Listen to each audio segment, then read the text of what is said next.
ജോഷില അവിടെ mock drill നടന്നുകൊണ്ടിരിക്കുകയാണ്. ഈ പലയിടങ്ങളിലും ഞാൻ ആദ്യം ഇപ്പോൾ സച്ചിനോട് പറഞ്ഞ പോലെ തന്നെ പല തരത്തിലുള്ള മോക്ക് ഡ്രില്ലുകളാണ് നടന്നുകൊണ്ടിരിക്കുന്നത്. പാലക്കാട് ഇപ്പോൾ നടന്നത് ഒരു തീപിടുത്തം ഉണ്ടായാൽ അല്ലെങ്കിൽ അങ്ങനെ ഒരു അറ്റാക്ക് ഉണ്ടായാൽ അവിടെ നിന്ന് ആളുകളെ എങ്ങനെയാണ് മറ്റിടങ്ങളിലേക്ക് മാറ്റുക എന്ന തരത്തിലുള്ള മോക്ക് ഡ്രില്ലായിരുന്നു. വയനാട് ഇപ്പോൾ ഏത് തരത്തിലുള്ള മോക്ക് ഡ്രില്ലാണ് നടക്കുന്നത്?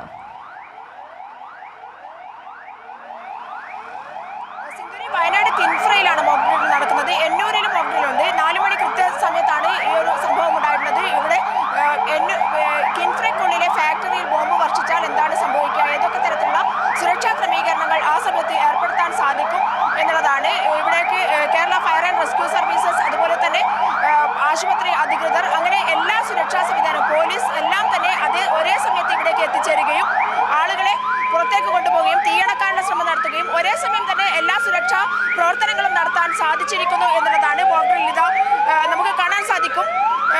ആളുകളെ അപകടം പറ്റിയ സമയത്ത് ആളുകളെ എങ്ങനെയൊക്കെയാണ് പുറത്തേക്ക് കൊണ്ടുപോവുക, അതിന് എല്ലാ തരത്തിലുള്ള സുരക്ഷാ സംവിധാനങ്ങളും ഒരുക്കി കഴിഞ്ഞിട്ടുണ്ട് എന്നുള്ളതാണ്.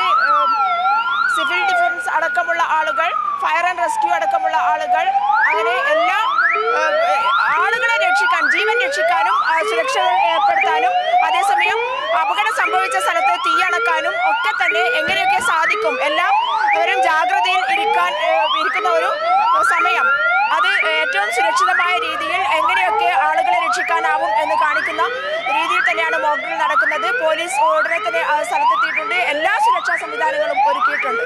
സിന്ധൂരി.